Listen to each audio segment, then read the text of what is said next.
Os cientistas continuam encontrando novos planetas que chamam de superterras. É uma classe de planetas mais massivos do que a Terra, mas muito mais leves que gigantes de gelo como Urano e Netuno. As superterras podem ser formadas de rocha, gás ou uma combinação desses elementos. Elas geralmente são 2 vezes ou até 10 vezes maiores que a Terra. São interessantes de se estudar, mas meio longe demais do nosso planeta. Elas são bastante comuns fora do nosso sistema solar, juntamente com outros planetas interessantes, como mini-Netunos. Esses também podem ser anões gasosos, gigantes de gelo ou enormes corpos rochosos. Porém, novamente, não temos nada assim. Mas algo que temos de fato e que esses outros sistemas solares não têm? Júpiter. É o maior e mais pesado objeto que orbita nosso Sol. Esse rei dos planetas possui uma força poderosa para dominar nosso sistema solar. Júpiter é notório por engolir planetas. Um protoplaneta bateu nele há cerca de 4,5 bilhões de anos, quando Júpiter ainda era um planeta jovem em seus estágios iniciais. Esse protoplaneta era 10 vezes mais pesado que a Terra e era formado por gelo e rocha. A colisão foi enorme. O núcleo de Júpiter se separou e hélio e hidrogênio se misturaram com materiais mais densos. Com o tempo, o material pesado voltou para o núcleo denso, como vemos hoje. E se ele engoliu um planeta antes, pode fazer isso novamente. Suspeitamos que nosso sistema solar costumasse ter muitos outros grandes planetas do que tem agora. Por exemplo, é meio vazio em torno de Mercúrio hoje. Áreas semelhantes em torno de muitas outras estrelas centrais são definitivamente mais cheias de planetas de massa intermediária, com o tamanho entre o da Terra e o de Netuno. Nosso sistema solar era um lugar caótico em seus primórdios. Estrelas jovens eram cercadas por discos giratórios de poeira e gás, e planetas se formariam a partir desses detritos, algo como árvores quando estão surgindo do chão. Planetas pequenos e rochosos se formariam com forte calor e luz perto das estrelas, enquanto gigantes gasosos se formariam mais longe, onde as temperaturas são mais baixas, o que significa que poderiam preservar materiais mais gasosos. E embora os planetas em nosso sistema solar pareçam bastante estáveis e pacíficos hoje, seguindo suas órbitas, isso nem sempre foi assim. Alguns planetas não tinham uma órbita circular, mas sim órbitas oblongas, mais excêntricas. Primeiro, eles iam em direção às suas estrelas e depois se afastavam. Era como se tivessem sido jogados fora do caminho devido à gravidade de outros planetas próximos. Há algo chamado Teoria Grand Tech, ou Grande Virada. Ela explica as coisas que aconteceram nos primeiros milhões de anos da formação do nosso sistema solar. Em algum momento, Júpiter, um dos principais personagens aqui, pode ter sido puxado para mais perto pela nossa estrela central.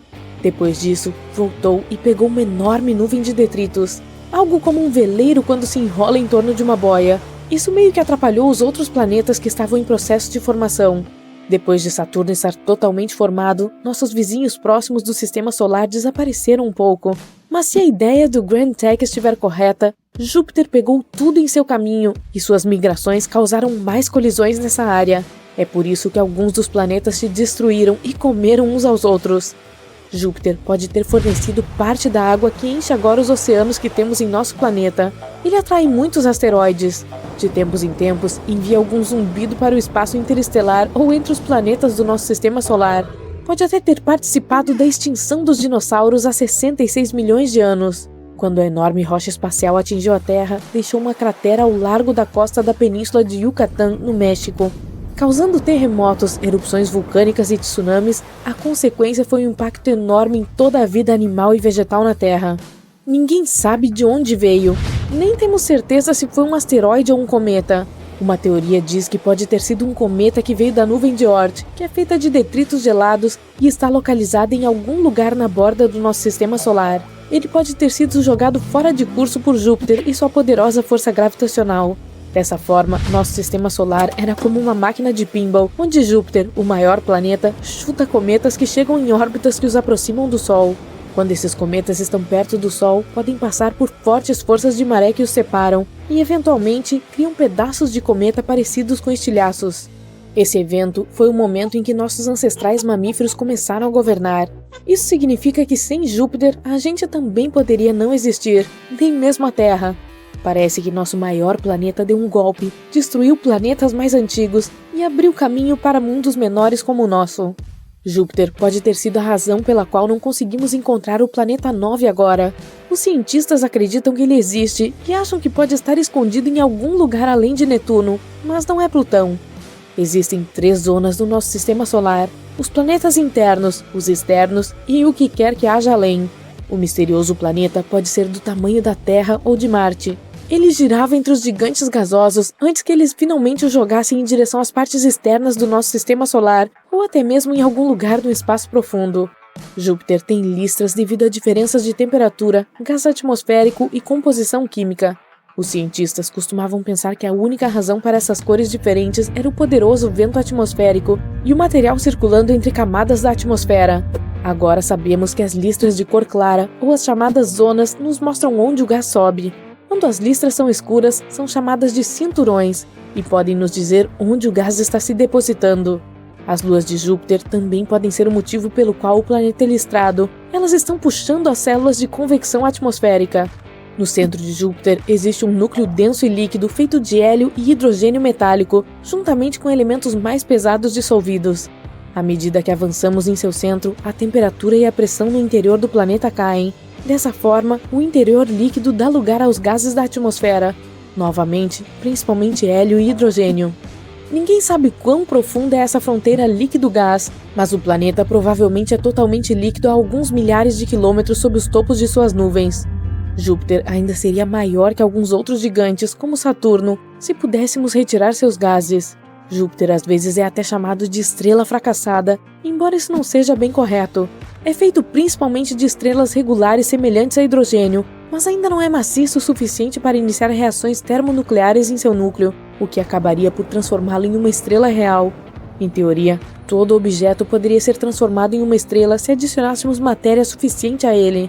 Se houver massa suficiente, a temperatura e a pressão interna aumentarão e iniciarão reações termonucleares. Então, para transformar Júpiter em uma estrela como o Sol, seria necessário torná-lo 1000 vezes mais massivo. Mas, para formar uma anã vermelha mais fria, você só precisaria de mais 80 massas de Júpiter. Dessa forma, Júpiter não se tornará espontaneamente uma nova estrela no nosso sistema solar, mas se muitos objetos espaciais com massa semelhante colidirem com ele, ou em outras palavras, se Júpiter os engolir, talvez, nunca se sabe. Mas, em teoria, se pudesse se tornar uma estrela massiva, teria impedido que outros planetas se formassem em órbitas estáveis. Também teria aumentado a radiação que a superfície desses planetas recebe, e é por isso que seria muito difícil para a vida se desenvolver em nosso sistema solar. Júpiter é o planeta que gira mais rápido no nosso sistema solar. Ele só precisa de 10 horas para fazer uma rotação completa em seu eixo, mesmo que seja enorme, mais de 300 vezes maior que a Terra e 2,5 vezes mais massivo do que o resto dos planetas em todo o nosso sistema solar juntos. Mas se ficasse mais massivo, encolheria. Mais massa tornaria Júpiter mais denso, o que significa que ele começaria a se puxar para dentro de si mesmo, e então poderia obter 4 vezes sua massa e ainda ter o mesmo tamanho. Alerta de furacão. Todos estão se escondendo. A velocidade do vento lá fora é de mais de 110 km por hora.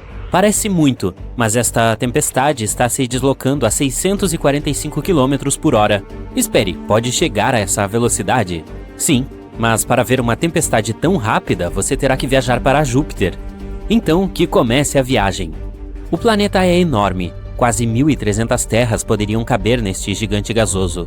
Ele também é incrivelmente quente, com temperaturas atingindo cerca de 23.800 graus Celsius no núcleo. Infelizmente, você não pode pousar na superfície de Júpiter, porque, sendo um gigante gasoso, não possui superfície sólida. Mas você pode ir mais fundo na atmosfera dele. Olhe para estas espessas nuvens marrons, amarelas, vermelhas e brancas passando. São elas que fazem o planeta parecer colorido e meio listrado. Se você continuar descendo em direção ao centro do planeta, verá sua atmosfera, composta principalmente por hidrogênio e gás hélio, tornar-se líquida. Isso acontece por causa da imensa pressão atmosférica. O próprio núcleo do planeta é um objeto misterioso. Os cientistas ainda não descobriram se é uma bola derretida de um líquido espesso ou uma rocha sólida com 14 a 18 vezes a massa da Terra. De qualquer forma, explorar Júpiter não é o objetivo principal da sua viagem. Não, você chegou aqui para ver a Grande Mancha Vermelha. Ela é uma enorme tempestade no hemisfério sul do gigante gasoso. Suas partes superiores se elevam a mais de 8 km acima do topo das nuvens circundantes. A tempestade é 1,3 vezes maior que o nosso planeta. Em 2017, a sonda espacial Juno da NASA conseguiu coletar muitos dados sobre a Mancha Vermelha e descobriu-se que essa tempestade monstruosa desce mais de 320 quilômetros na atmosfera do planeta. Isso é de 30 a 100 vezes mais profundo do que qualquer oceano na Terra. Mas essas medições provavelmente são imprecisas, e as verdadeiras raízes da tempestade podem chegar ainda mais fundo. A Grande Mancha Vermelha é mais fria que o resto da atmosfera. E tenha em mente que as temperaturas de Júpiter são de menos 148 graus Celsius nas camadas superiores das nuvens. Por outro lado, quanto mais próximo do núcleo, mais quente ele fica. Misteriosamente, as temperaturas mais altas já registradas no gigante gasoso ocorreram na atmosfera logo acima da Grande Mancha Vermelha. Lá, o calor chegou a 1.315 graus Celsius. Essa temperatura é maior que a da lava no nosso planeta. Os astrônomos acreditam que a turbulência causada pela tempestade pode produzir ondas gravitacionais e sonoras que podem ser responsáveis pelo superaquecimento, mas a própria tempestade é mais quente na base do que no topo. As pessoas observam o vórtice em movimento em Júpiter há mais de 150 anos. Algum tempo atrás, os astrônomos previram que ela gradualmente desaceleraria e diminuiria ou desapareceria completamente, mas isso acabou não sendo o caso. Depois de analisar todos os dados recebidos com a ajuda do telescópio espacial Hubble, os pesquisadores ficaram perplexos ao descobrir que os ventos nos limites externos da tempestade, na verdade, ganharam velocidade. A mudança na velocidade do vento não é superior a 2,5 km por hora durante um ano terrestre. É uma pequena mudança, mas por menor que seja a diferença, ainda significa muito. A velocidade do vento nas bordas da tempestade pode atingir impressionantes 645 km por hora. Isso é mais rápido que os tornados da Terra. Ao mesmo tempo, se você estivesse no centro da Grande Mancha Vermelha, não ficaria muito impressionado. Os ventos lá se movem bem mais devagar. Os cientistas enfrentaram muitos desafios quando tentaram entender o mistério que era a Grande Mancha Vermelha. Ainda não está claro o que alimenta a tempestade. Pode ser a natureza do planeta originário da tempestade? Por ser um gigante gasoso, Júpiter não tem um solo sólido, portanto não há atrito, que pode ser a única coisa capaz de enfraquecer a tempestade. Os gases quentes na atmosfera do planeta estão sempre em movimento, subindo, descendo, girando, assim como na Terra, onde o ar mais frio e o mais quente se misturam e se fundem, formando gigantescas tempestades circulares. Os astrônomos acreditam que um dia várias tempestades enormes possam ter se juntado e criado a Grande Mancha Vermelha. E agora ela continua puxando constantemente gases frios de baixo e quentes de cima. Além disso, a tempestade pode estar absorvendo outros vórtices menores. Isso torna a Grande Mancha Vermelha ainda mais forte. Infelizmente, as nuvens espessas em Júpiter não permitem que os astrônomos vejam o que está acontecendo na baixa atmosfera do planeta. Os cientistas têm especulado sobre o que pode se esconder sob a Grande Mancha Vermelha há décadas. Seria um vulcão enorme? Improvável. Júpiter é composto principalmente de gases, e não tem uma crosta que possa rachar, deixando a lava escapar do interior do planeta. Existem também algumas teorias que explicam por que a tempestade tem esta cor característica. Ela varia de salmão esbranquiçado e pálido a laranja brilhante e vermelho tijolo. Alguns cientistas acreditam que a resposta está bem abaixo da Grande Mancha Vermelha, mais perto da superfície do planeta. Uma camada incolor de gás pode estar reagindo à radiação ultravioleta vinda do Sol. Provavelmente é isso que dá à tempestade sua cor vermelha. Mas até agora é apenas uma teoria. Ei, seu palpite é tão bom quanto o meu, hein? Júpiter não é o único planeta que pode se vangloriar por ter uma tempestade gigante. Uma outra tão grande quanto o nosso planeta se enfurece em Saturno. Chama-se a Grande Mancha Branca. Que esperto! Ela tem uma cauda de nuvens brancas envolvendo todo o planeta e ocorre a cada 30 anos ou mais. Esta tempestade realmente começa como um ponto, mas então ela começa a se esticar e se esticar. Os astrônomos descobriram que a Grande Mancha Branca é na verdade um enorme sistema de tempestades. No topo dela, um raio pode reluzir mais de 10 vezes por segundo. Mas o principal mistério sobre a Grande Mancha Branca é de onde ela obtém sua energia. Alguns cientistas acham que ela pode ser alimentada pelo Sol. Outros argumentam que o padrão de nuvens da tempestade só faz sentido se houver uma fonte interna de calor que possa alimentar os ventos. De qualquer forma, fortes tempestades em diferentes planetas do Sistema Solar não são o único mistério espacial que deixa os astrônomos encucados. Vamos para Plutão, o maior planeta anão conhecido do Sistema Solar, e explorar sua atmosfera. Ele se eleva muito acima da superfície e tem mais de 20 camadas, todas elas geladas e extremamente condensadas. A propósito, nossa Lua também tem um tipo de atmosfera, chamada de exosfera, consiste em hélio, neon e argônio. Ela é 10 trilhões de vezes menos densa que a atmosfera terrestre. Ao viajar pelo espaço, cuidado com os buracos negros. Ufa, um buraco negro é um lugar onde a gravidade é tão forte que nem mesmo a luz consegue escapar. Mas os buracos negros às vezes podem se comportar como um enorme vulcão galáctico. De vez em quando eles se inflamam, parece eu, mas em vez de expelir lava, produzem enormes quantidades de energia. E esse fenômeno deixa buracos na matéria e gás do entorno. Há pouco tempo, cientistas descobriram uma das maiores crateras do universo. Telescópios de rádio e raios-x detectaram um buraco negro supermassivo que teve um acesso de raiva muitos anos atrás. Isso aconteceu em um aglomerado de galáxias a cerca de 390 milhões de anos-luz da Terra. A cratera que este evento deixou para trás poderia acomodar 15 galáxias da Via Láctea. Sim, também não consigo entender isso. Durante sua viagem espacial, pense 2 vezes antes de pousar em planetas desconhecidos. Caso contrário, você pode acabar em um lugar como o K2141b. Ele é um planeta fora do nosso sistema solar. À primeira vista, não é tão diferente da Terra. Possui oceanos líquidos que evaporam, formam nuvens, condensam e voltam à superfície como chuva. Mas em vez de água, chove pedras. A superfície deste exoplaneta é coberta por mares de lava com dezenas de quilômetros de profundidade. As temperaturas no K2141b atingem 2.760 graus Celsius durante o dia. Isso é quente o suficiente para o magma dos oceanos vaporizar na atmosfera.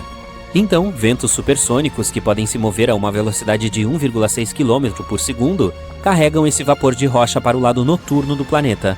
O magma vaporizado esfria, se torna líquido novamente e cai como uma chuva rochosa. Não é um bom local para curtir as férias. Quente demais. Vou passar.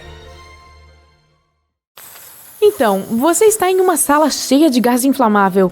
Uma faísca pode causar uma explosão tão poderosa que todas as janelas e portas arrebentariam em uma enorme coluna de fogo. E você está segurando um fósforo. Você precisa de um alvo maior do que essa sala. Que tal a maior sala de gás explosivo de todo o nosso sistema solar? Conheça Júpiter. Ele é o 5º planeta a partir do Sol e o maior no nosso sistema. Tem 11 vezes a largura da Terra e é quase 2,5 vezes mais pesado do que todos os outros planetas do nosso sistema solar.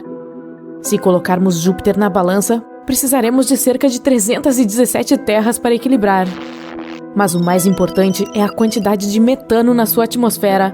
É o gás que usamos na nossa cozinha ou com que abastecemos o carro, e ele queima muito. Mais importante ainda, existe o hidrogênio metálico. Em seu estado normal, o hidrogênio é o elemento mais leve do universo, mas em Júpiter está sob grande pressão de mais de 400 milhões de atmosferas. Em comparação, na Terra você sente a pressão de uma atmosfera. Multiplique isso por 400 milhões e o hidrogênio fica tão comprimido que até parece metal líquido. O hidrogênio metálico pode ser um ótimo combustível. Ele pode liberar 20 vezes mais energia do que uma queima do hidrogênio normal. Assim, você e o seu fósforo podem se divertir muito lá fora. Ok, aqui vamos nós. O primeiro problema é a distância. Júpiter está a apenas um planeta de distância de nós, mas o caminho está bloqueado pelo cinturão de asteroides atrás de Marte. Está cheio de destroços de rochas gigantes. Em média, cada asteroide pode ter um tamanho igual à distância entre Los Angeles e Las Vegas. Existem rochas do tamanho de um estado inteiro. O maior asteroide de todos é Ceres. Seu diâmetro é quase da largura do Alasca. Chega mesmo a ser considerado como um planeta anão. Essa viagem perigosa até Júpiter leva cerca de 650 dias. São quase 2 anos de tédio dentro de uma nave espacial. A título de comparação, até agora, o período mais longo que os astronautas passaram a bordo foi de 84 dias. Mas vamos deixar você levar seus DVDs favoritos e alguns sacos de pipoca. No final do dia, você poderá dormir um pouco após trabalhar duro por muitas horas. Avance 2 anos no futuro e você chegou ao seu destino. Você já está imaginando acender um fósforo na superfície de Júpiter e explodir o planeta como um balão. Tenha cuidado ao chegar perto dele. Devido à sua grande massa, Júpiter tem uma forte força gravitacional cerca de 3 vezes mais forte do que a da Terra. Quanto mais perto você chega da sua superfície, mais fraco você se sente e, por fim, mal consegue ficar de pé. O peso máximo que você suporta aqui também é 3 vezes menor, e até mesmo o fósforo que você está segurando na mão já parece mais pesado. Se quiser pular, precisará fazer um esforço muito maior. Na verdade, você nem pode fazer isso, porque Júpiter é um gigante gasoso, o que significa que não tem superfície sólida. Teoricamente, quanto mais fundo você mergulhar nessas nuvens, mais pressão sentirá. Gradualmente, as nuvens e gases se espessam, formando uma espécie de líquido. Mas você não precisa mergulhar tão fundo. O metano é um gás leve e está mais próximo da superfície. Então este é o momento da verdade. Você pega um fósforo, risca na caixa e... nada acontece. Bem, vamos fazer mais algumas tentativas. Segundo fósforo, terceiro e nada funciona. Ok, você tem um queimador de gás em sua mochila. Você desenrosca a válvula ao máximo e nada acontece novamente. Bem, isso é porque são necessários 3 componentes para iniciar o processo de combustão. O primeiro é o combustível. Felizmente, há metano e hidrogênio metálico suficientes em Júpiter para explodir o planeta inteiro em questão de segundos. O segundo componente é a fonte de ignição. É a força inicial que começará o processo de combustão. Pode ser uma faísca, uma descarga elétrica ou um fósforo como o que você tem na mão. E o último ingrediente é o oxigênio. Sim, o mesmo oxigênio que respiramos. Ele é tão importante quanto o próprio combustível para a combustão. Faça um experimento. Tente acender uma pequena vela. Agora cubra ela com um copo. Você verá como o fogo continua aceso por alguns segundos e depois se apaga. O combustível ainda está lá, mas o fogo consumiu todo o oxigênio dentro do copo e o processo de queima acabou. A mesma coisa acontece em Júpiter. Não pode haver fogo simplesmente porque não há oxigênio, e nem é necessário voar até lá para descobrir isso. Da Terra, podemos ver centenas de milhares de pequenos meteoritos caindo sobre Júpiter. O cinturão de asteroides próximo a ele é o culpado. Quando atingem a atmosfera, eles começam a queimar, mas isso não explode instantaneamente o planeta inteiro. Mas não fique chateado, ainda há uma maneira de inflamar este planeta gigante de gás. Tudo que você precisa é desencadear uma reação em cadeia termonuclear no planeta.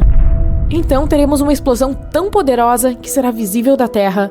Será algo semelhante ao nascimento de uma nova estrela. Para fazer isso, precisaremos detonar um reator nuclear como os que nos fornecem eletricidade aqui na Terra. Na verdade, teríamos que enviar todos os que temos para Júpiter, mas mesmo assim não funcionaria. Grandes asteroides, quando atingem o planeta, causam uma explosão muito maior. Em 2009, um meteorito do tamanho de 5 campos de futebol atingiu Júpiter, causando uma explosão de 5 bilhões de toneladas de TNT. Este incidente deixou uma mancha escura do tamanho do Oceano Pacífico. E uma explosão ainda maior aconteceu em 1994. Após essa colisão, surgiu um ponto gigante em Júpiter quase do tamanho do nosso planeta. Mas ventos fortes e tempestades rapidamente começaram a varrer os vestígios da explosão. Depois de algumas semanas, Júpiter parecia normal. O problema é que nossas tentativas de explodir o gigante gasoso foram todas na superfície do planeta. Seria necessário plantar uma carga do tamanho da Lua logo abaixo. Uma explosão massiva causaria uma reação termonuclear e faria com que o hidrogênio metálico detonasse. O processo explosivo seria estabelecido e, em segundos, Júpiter explodiria como um balão gigante. Mas este espetáculo seria o último a ser visto pela humanidade. A explosão perturbaria as órbitas estáveis da Terra e de outros planetas. A trajetória da Terra em torno do Sol poderia mudar, e poderíamos ver o amanhecer não no leste, mas em qualquer outro lado do mundo. Quando o vento forte da explosão atingisse a Terra, varreria nossa atmosfera. Em breve, nosso planeta perderia a camada de ozônio, o nosso escudo que sempre nos protegeu da radiação solar. Em tal situação, teríamos que nos esconder no subsolo pelo resto de nossas vidas. Mas mesmo assim, isso não nos protegeria. Em pouco tempo, a Terra seria inundada por milhares de meteoritos. O peso de Júpiter segurava o cinturão de asteroides no seu lugar. Sem ele, os asteroides começariam a voar em nossa direção. Uma chuva de meteoros constante atingiria a Terra, mas não haveria mais ninguém no nosso planeta para observá-la. A explosão de Júpiter pode ser comparada a uma supernova. Na verdade, Júpiter é praticamente uma estrela. Se fosse um pouco maior e mais pesado, começaria a encolher.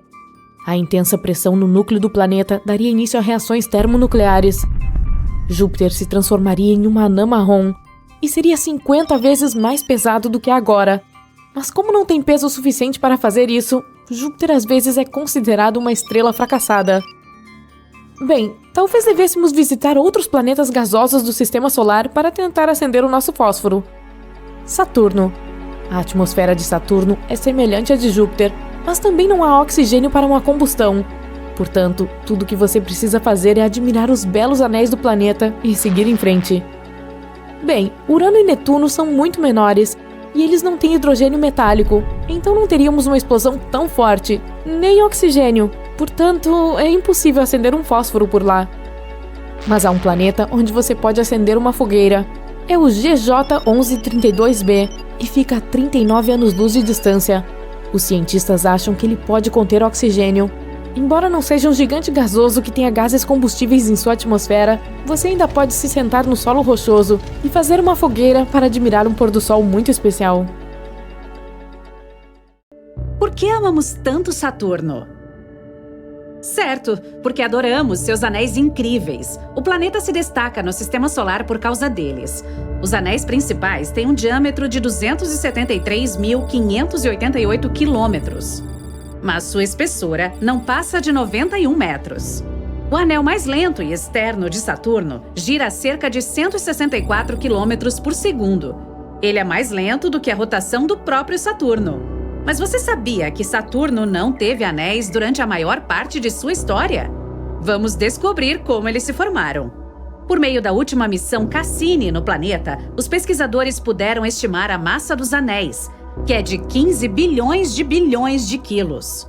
Além disso, determinaram que os anéis tinham entre 10 e 100 milhões de anos, muito mais jovens do que o próprio planeta. O fato é que os anéis só parecem sólidos. Eles são feitos de bilhões de pedaços de rocha e gelo.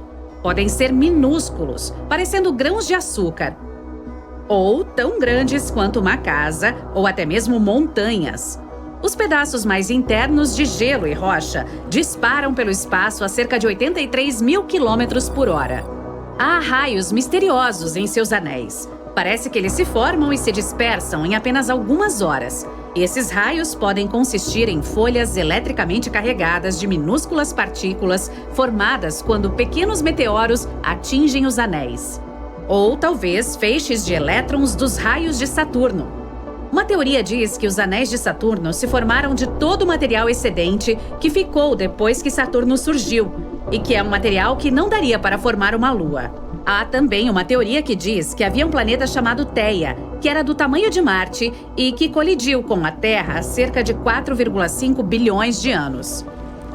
Partes mais leves da crosta foram parar no espaço durante o impacto, enquanto seu núcleo mais denso ficou para trás. Mas no caso de Saturno, todos esses detritos talvez não tenham formado uma nova lua, mas formaram anéis pelos quais muitas pessoas hoje reconhecem esse planeta. Outra teoria é que os anéis se formaram a partir de poeira e detritos de uma lua que acabou destruída por esse grande impacto, talvez por um asteroide ou cometa. Ou talvez os anéis estejam lá porque uma vez uma lua se desfez por causa da força de maré vinda de seu próprio planeta-mãe.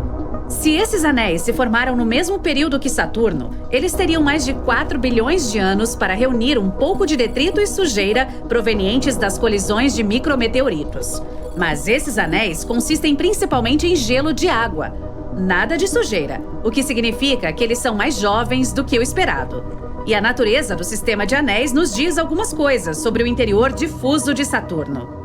Difuso significa que seu núcleo é como lodo. O hélio e o hidrogênio em Saturno se misturam com cada vez mais rochas e gelo ao longo do tempo, à medida que você se aproxima do núcleo do planeta. É algo parecido com o que você vê em nossos oceanos. Quanto mais fundo você vai, o nível de sal aumenta. Mas os anéis podem desaparecer em um futuro distante. Anéis são geralmente mais comuns do que pensamos. Júpiter, Urano e Netuno têm seu próprio sistema, mas nem todo planeta tem.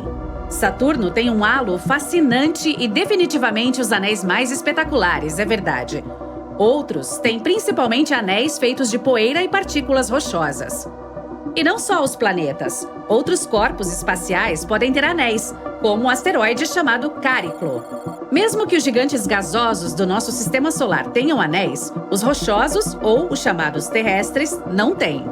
E uma teoria diz que pode ter sido assim que os planetas gasosos na área externa do Sistema Solar protegeram aqueles rochosos que se formaram no Sistema Solar interno de todas aquelas colisões que possivelmente poderiam ter formado anéis ao seu redor. Ou pode ser porque os gigantes gasosos são muito maiores e seu enorme volume permite que eles tenham um sistema de anéis que pode permanecer estável. E se a Terra tivesse anéis no passado também? Talvez na época da grande colisão, quando nossa Lua pode ter se formado. Agora, vamos a mais algumas coisas legais acontecendo no nosso sistema solar. Plutão, um pequeno planeta anão na borda do nosso sistema solar, também aquele que costumávamos chamar de planeta, tem uma atmosfera bastante bizarra. Ninguém esperava que a neblina lá chegasse a 1.600 quilômetros de altura. Isso significa que ela fica mais acima da superfície do que a atmosfera do nosso planeta natal. E a atmosfera de Plutão tem cerca de 20 camadas. Elas são mais compactas e muito mais frias do que os cientistas esperavam. E toneladas de gás nitrogênio escapam de Plutão a cada hora. Mas o planeta anão ainda encontra uma maneira de criar constantemente novas fontes de fornecimento para todo o nitrogênio que perdeu. Uma teoria diz que ele provavelmente produz esses suprimentos por meio de atividade geológica. Nossa Lua é bastante tranquila, mas isso não é algo que podemos dizer de Io, uma das luas de Júpiter, pois ela tem centenas de vulcões. É a lua com maior atividade vulcânica do nosso sistema solar. Io lança nuvens de enxofre até incríveis 300 quilômetros em sua atmosfera. Seus vulcões emitem muitas partículas e gases no espaço ao lado de Júpiter, a cada segundo. Suas atividades eruptivas acontecem por causa das fortíssimas forças gravitacionais e do campo magnético de Júpiter. O interior de Io fica tenso e relaxado o tempo todo, dependendo de quão perto ou longe está de Júpiter. E por isso gera energia suficiente para ter uma natureza tão eruptiva. Falando em vulcões, Marte tem um maior que todo o estado do Havaí. A princípio, você provavelmente diria que ele é um planeta calmo e tranquilo. Mas há um tempo, enormes vulcões dominavam sua superfície. Sim, isso inclui o conhecido Monte Olimpo, o maior vulcão já encontrado em todo o nosso sistema solar. 602 quilômetros de diâmetro, comparável ao tamanho do Arizona.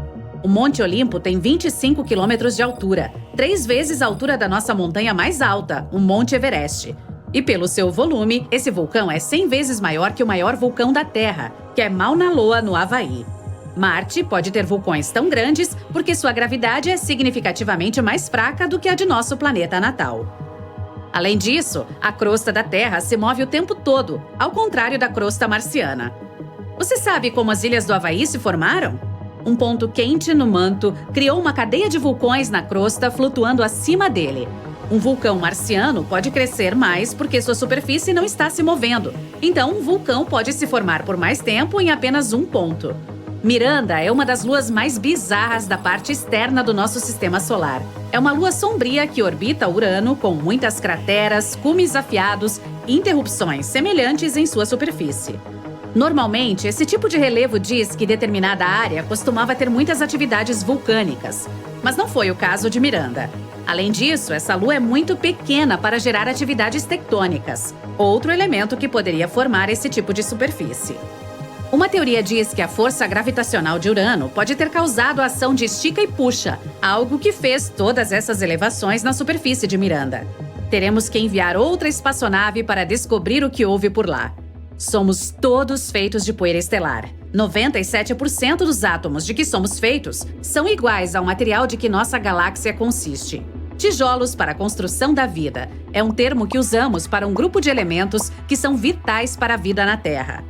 E as estrelas também têm esses elementos, mas em proporções diferentes.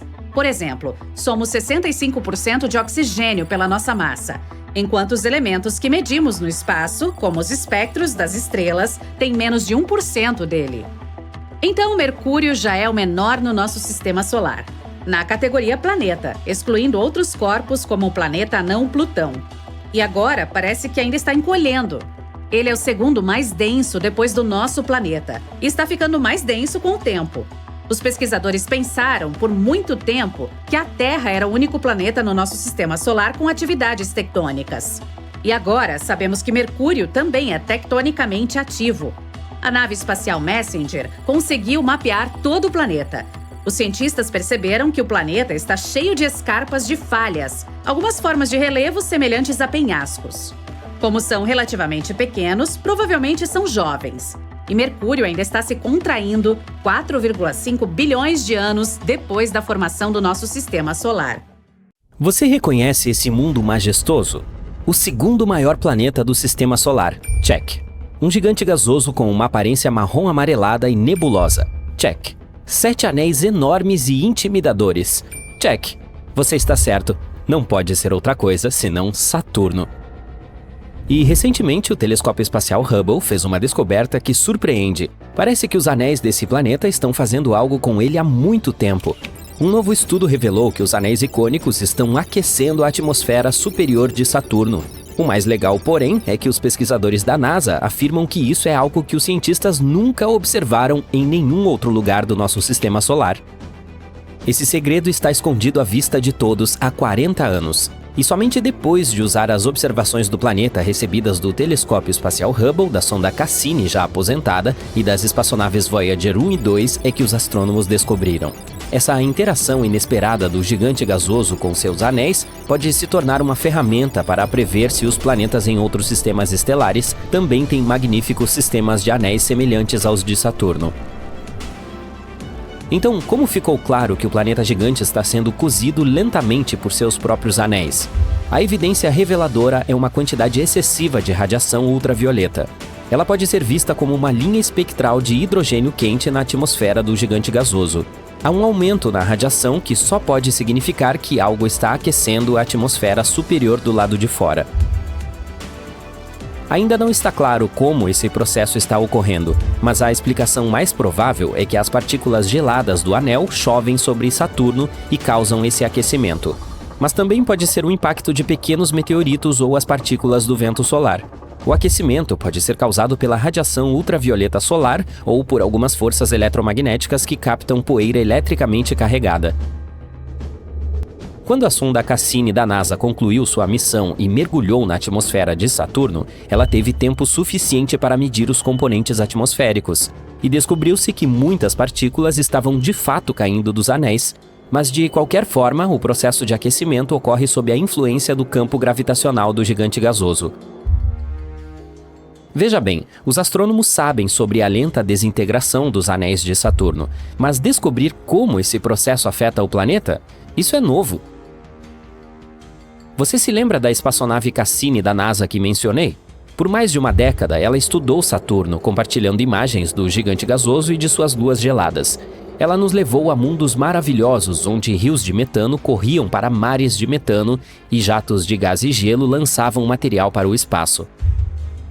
Essa mesma Cassini também estudou a magnetosfera de Saturno.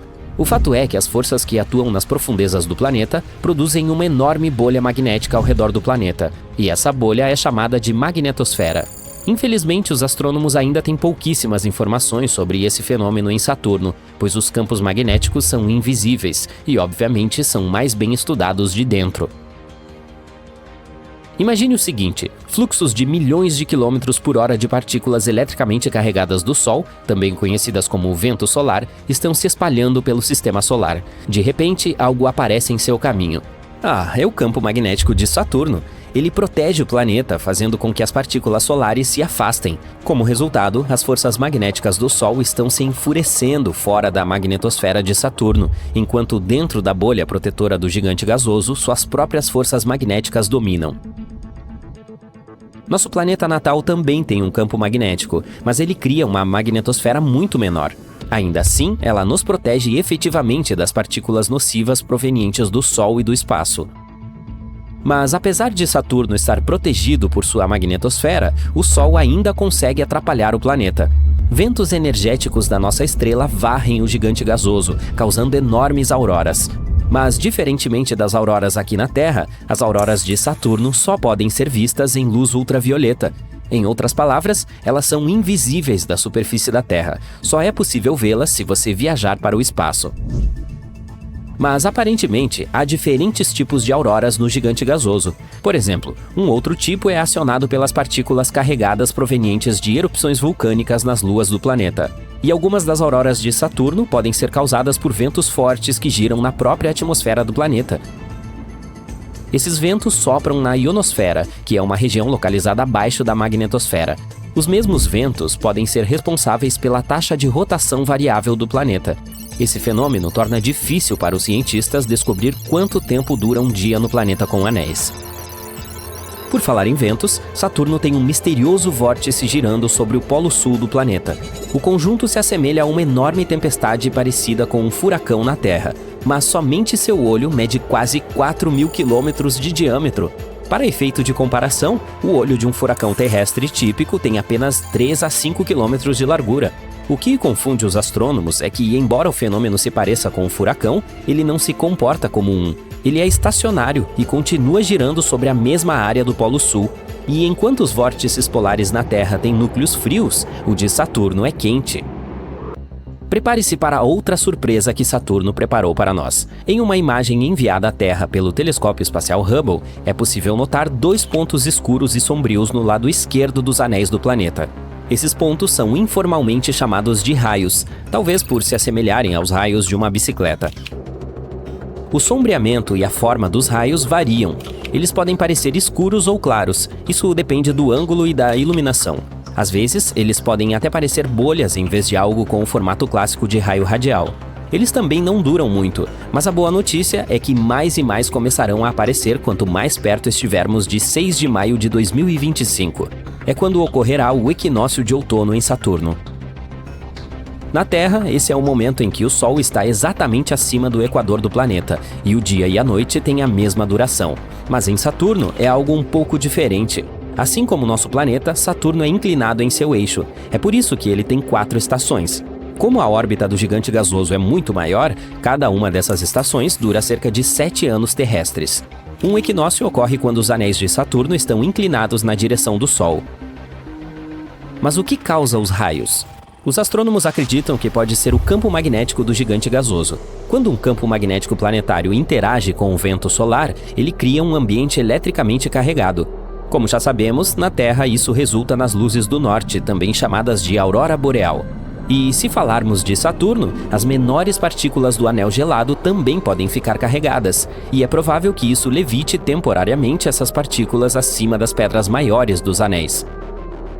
Pela primeira vez, os raios nos anéis de Saturno foram vistos pela missão Voyager da NASA.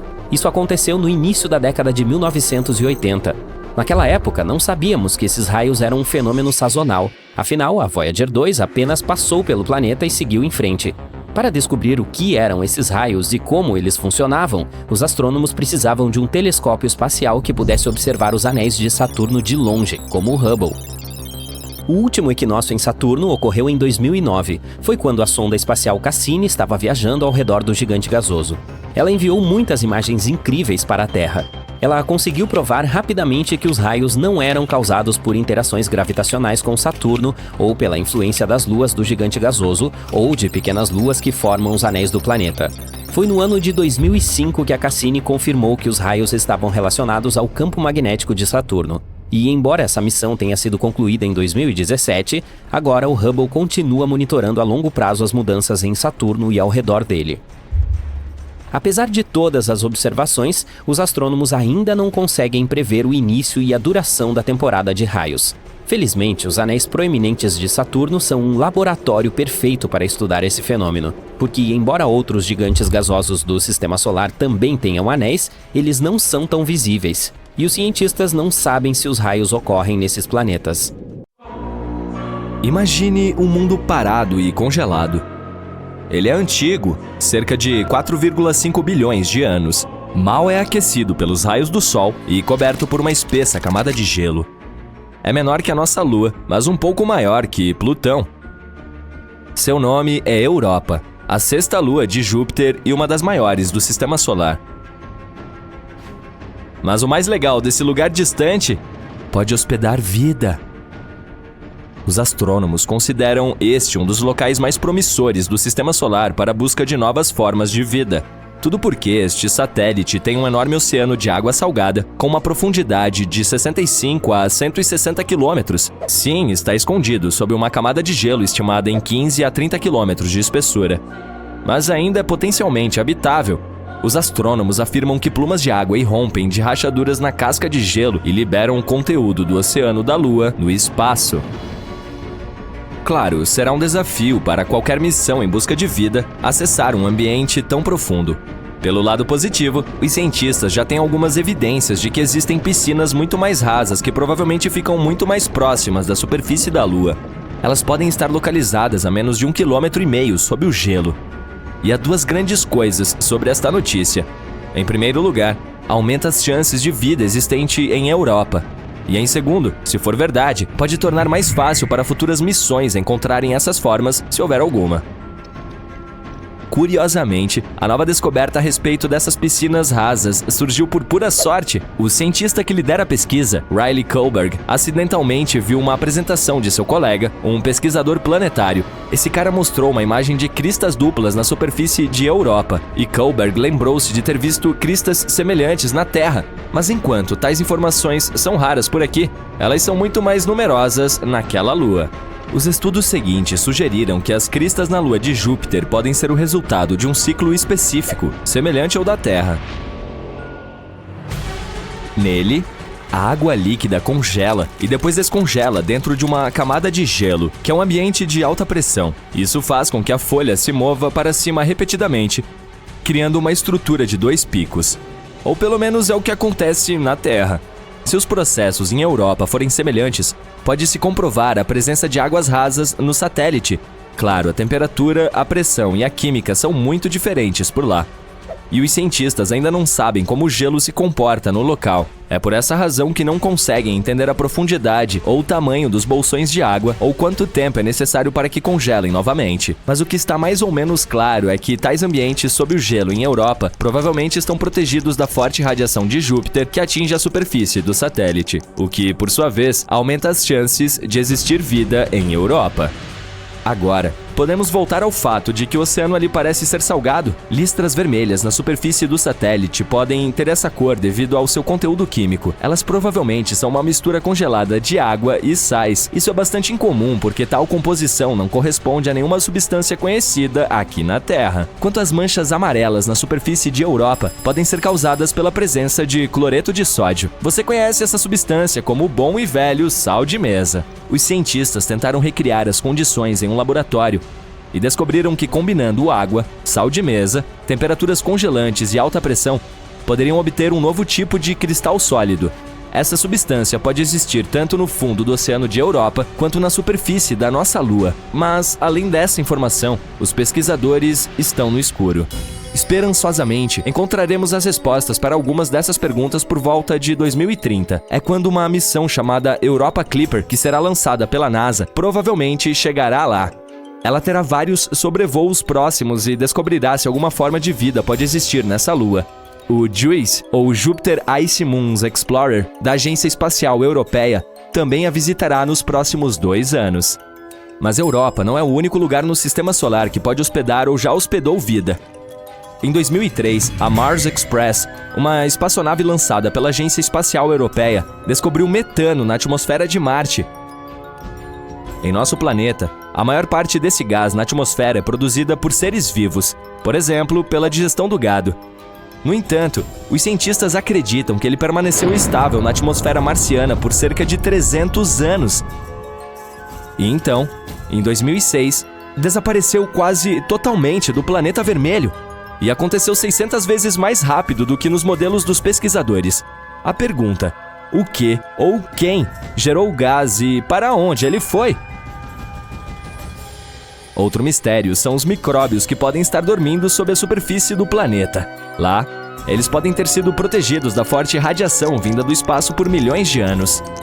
Os cientistas simularam as condições de Marte em um laboratório para verificar se isso poderia ser verdade, e ficaram surpresos ao descobrir que as bactérias seriam capazes de sobreviver facilmente em tais condições por 280 milhões de anos, o que significa que, se existisse vida por lá, poderíamos encontrar evidências no subsolo do planeta perfurando o solo. No momento, não há água corrente em Marte e as células ou esporos simplesmente secariam. Além disso, a temperatura da superfície é semelhante à do gelo seco. Em outras palavras, ela está profundamente congelada. E ainda assim, pode haver 6 tipos de bactérias e fungos vivendo no subsolo do planeta vermelho. O mais provável é apelidado de Conan, a bactéria, devido à sua natureza resistente. Bem, acho que o tempo vai mostrar. Agora vamos para Vênus. Em 2020, cientistas anunciaram que em sua atmosfera tóxica havia algo que poderia significar a existência de vida. Infelizmente, não havia nenhuma evidência, pois não era possível coletar amostras de micróbios ou tirar fotos da vida extraterrestre. Mas eles apontaram a descoberta de uma substância química chamada fosfina por lá, e isso era um grande problema. Se não fosse alguma química previamente desconhecida que estava produzindo esse gás, então poderia haver algum tipo de vida microbiana envolvida no processo. A fosfina é composta por 3 átomos de hidrogênio e 1 de fósforo. Este gás é tóxico para qualquer forma de vida terrestre que necessite de oxigênio, inclusive para nós, humanos. Em nosso planeta, a fosfina pode ser encontrada em locais com pouco ou nenhum oxigênio, por exemplo, pântanos e charcos. O gás é criado por misturas complexas de bactérias que vivem lá. Também pode ser produzido industrialmente. Pensando bem, a fosfina não deveria estar na atmosfera de Vênus. Ela precisa de pressão e temperatura precisas e toneladas de hidrogênio para se formar. Não seria tão surpreendente achá-la em Saturno ou Júpiter, famosos gigantes gasosos. Mas em Vênus, totalmente inesperado. Não há como ser produzida naturalmente neste planeta. Pequenas quantidades dela podem ser geradas durante erupções vulcânicas, tempestades com raios, minerais explodidos na superfície ou meteoritos entrando na atmosfera de Vênus. Mas não tanto quanto os astrônomos pensavam ter observado, e esse fato tinha que deixá-los desconfiados, mas estavam muito felizes com a descoberta. Eles provavelmente pensaram que isso significava que poderia haver vida em Vênus, só que mesmo que esse gás tenha sido criado por alguns organismos misteriosos, seria uma grande questão como sobreviveram no planeta. Por aqui, alguns micróbios podem prosperar em ambientes com acidez de 5%, mas não mais. Em Vênus, porém, as nuvens são quase inteiramente feitas de ácido, contendo mais de 90% do sulfúrico. A atmosfera venusiana também é 50 vezes mais seca do que o lugar mais seco da Terra. E, de fato, em 2022, graças a telescópios melhores e de maior resolução, concluiu-se que não havia fosfina por lá. Ou mesmo se houvesse, era uma quantia muito pequena. Até agora, precisamos procurar sinais de vida mais longe daqui. Ei, acorde rápido! Ouça isso! É um sinal de FM de 5 segundos vindo de uma das luas de Júpiter. Você corre para o seu telefone e informa seus colegas. Eles surtam com as notícias e correm para o laboratório. Você é cientista e trabalha com a sonda Juno, explorando Júpiter há anos. Mas esta é a primeira vez que testemunha algo tão incomum. Ganymedes é a maior lua de Júpiter e a maior do nosso sistema solar. Se esse corpo espacial não orbitasse ao redor de Júpiter, seria classificado como um planeta, ainda maior que Mercúrio e Plutão. O que faz esta lua se destacar entre as outras é o fato de ter seu próprio campo magnético. Ganymedes nasceu há cerca de 4 bilhões e meio de anos. Isso significa que é tão antiga quanto Júpiter. Com o tamanho de um planeta, leva 7 dias terrestres para orbitar o seu. Todos se reúnem no laboratório, esperando pacientemente que você toque a gravação do sinal que vem do espaço. Seus colegas começam a tentar descobrir qual a origem desse som misterioso. Cerca de 40% da superfície de Ganymedes é escura, com crateras espalhadas ao redor, e 60% é clara.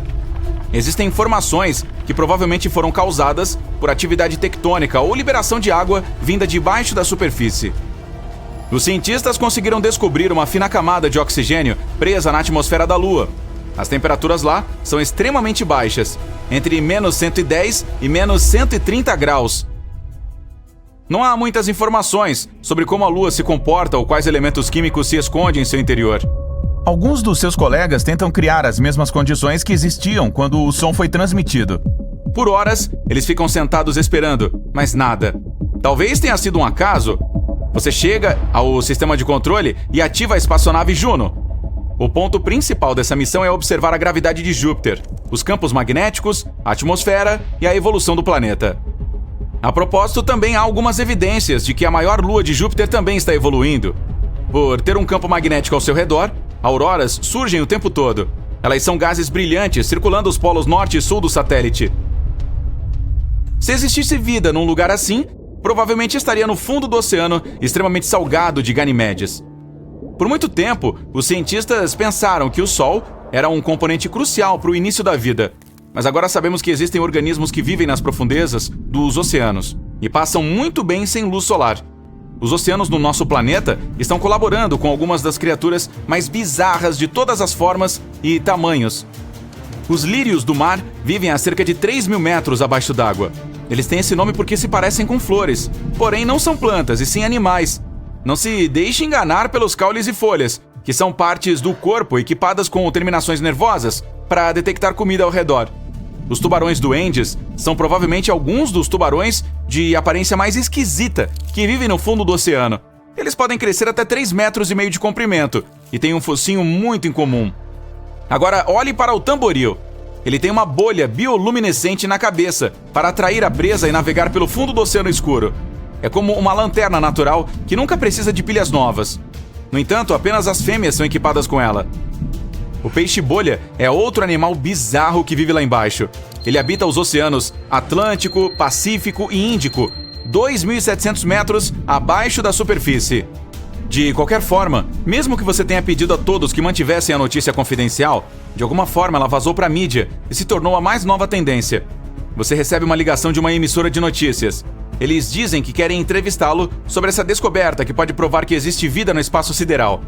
No dia seguinte, vai até a emissora para falar sobre a sua descoberta. Há todo um público no estúdio observando ao vivo cada movimento seu, enquanto você estende a mão para pegar seu copo d'água. A equipe se apressa em fazer alguns ajustes de última hora antes de entrar no ar ao vivo. O maquiador dá algumas pinceladas finais. O engenheiro de som lhe pede para testar seu microfone mais uma vez. Vários dos produtores estão sentados nos assentos da frente. Luzes brilhantes estão inundando o estúdio. A contagem regressiva começa. 3, 2, 1 e... O anfitrião o apresenta e lhe pede para explicar o que ouviu. Você conta sobre a sonda espacial Juno orbitando Júpiter. Depois de algumas perguntas, o anfitrião finalmente faz a pergunta mais temida. Será que o som misterioso está vindo de outra civilização? Todos se inclinam esperando sua resposta. Você congela sem saber o que dizer. Mesmo que a pressão esmagadora no fundo do oceano seja 1000 vezes mais forte do que ao nível do mar, ainda existe vida lá. As algas, consideradas uma iguaria no mundo oceânico, estão fora do menu das criaturas do fundo do mar devido à falta de luz solar. Em vez disso, muitos desses habitantes das profundezas têm que comer as sobras que chegam lá das camadas superiores do oceano. As temperaturas congelantes e a pressão intensa alteraram as células dessas criaturas. Isso as tornou mais resistentes do que os peixes comuns. As bactérias estavam desenvolvendo suas próprias formas de sobrevivência. Estudos mostram que elas se alimentam de certos gases e produtos químicos, como o enxofre e dióxido de carbono. O metano e o hidrogênio são liberados quando as placas tectônicas se movem umas contra as outras, e algumas dessas bactérias se alimentam desses gases também. Os tardígrados, também conhecidos como ursos d'água, são criaturas microscópicas que podem viver e se desenvolver em condições extremas. Você pode encontrá-los em vulcões, geleiras congeladas e até mesmo no vazio do espaço, o que significa que algumas formas de vida podem realmente existir em Ganimedes. Você explica isso para o seu público. Em seguida menciona que não tem informações suficientes para determinar se foi outra civilização ou um fenômeno natural que produziu o som. Isso não significa que o fundo dos oceanos gelados de Ganimedes não esteja colaborando com suas próprias criaturas bizarras e estranhas. Pode haver algumas bestas lendárias como o Kraken ou o Leviatã lá, ou um estranho peixe brilhante com 2 cabeças, ou ainda com tentáculos e uma grande barbatana, caranguejos gigantes. As bactérias podem ser tão variadas quanto as nossas. As plantas, se houver, precisam ser fortes o suficiente para sobreviver a temperaturas abaixo de 0. Os animais da maior lua de Júpiter podem ser tão grandes quanto nossas baleias azuis, ou tão minúsculos quanto o plâncton. Após a entrevista, você volta ao laboratório para examinar as gravações mais uma vez. No caminho para casa, vê cartazes com sua imagem e legendas como "Não estamos sós? Ei, você se tornou uma celebridade. Muitas pessoas tiram fotos suas. Outras emissoras o chamam para dar mais entrevistas. Algumas revistas científicas até querem colocá-lo na capa como a pessoa do ano. Cada vez que vai para o trabalho, espera que o som apareça novamente, mas nada. Você envia um sinal da sonda Juno, tentando fazer algum tipo de contato com o que quer que produza o som. Nada. Naquela noite apaga na sua mesa mais uma vez. O momento eureka o acorda no meio da noite. Pode ser que tenha algo que você tenha perdido? Então, faz os cálculos novamente e percebe que a resposta estava na sua frente o tempo todo. Não foi outra civilização que produziu o som. A fonte foram os elétrons. Cada planeta produz seu próprio som. Ele se forma quando partículas carregadas do vento solar e da magnetosfera do planeta interagem umas com as outras. Foi o que aconteceu em Ganimedes. Os elétrons no seu campo magnético, onde a sonda captou o sinal, estavam agindo de forma mais estranha do que o normal. E isso amplificou algumas frequências irregulares. Você fica constrangido e passa o resto da noite dando telefonemas, contando as novidades para sua equipe. A emissora que o entrevistou divulga um comunicado. Eles explicam que outras civilizações não estão tentando nos contatar. Você se recosta em sua mesa, esperando a próxima grande coisa acontecer. Europa é outra das luas de Júpiter que pode ter vida. Ela é formada por um núcleo de ferro, um manto e um oceano salgado, com o dobro do volume de todos os oceanos da Terra. E assim como Ganimedes, o oceano se encontra sob uma crosta de gelo de água. Os cientistas afirmam que pode até haver vulcões ativos lá. E algumas bactérias existentes podem viver ali também. Com água suficiente, certos produtos químicos e uma fonte de energia, Europa poderia produzir vida. Mas é improvável que encontremos algo além de minúsculos micróbios.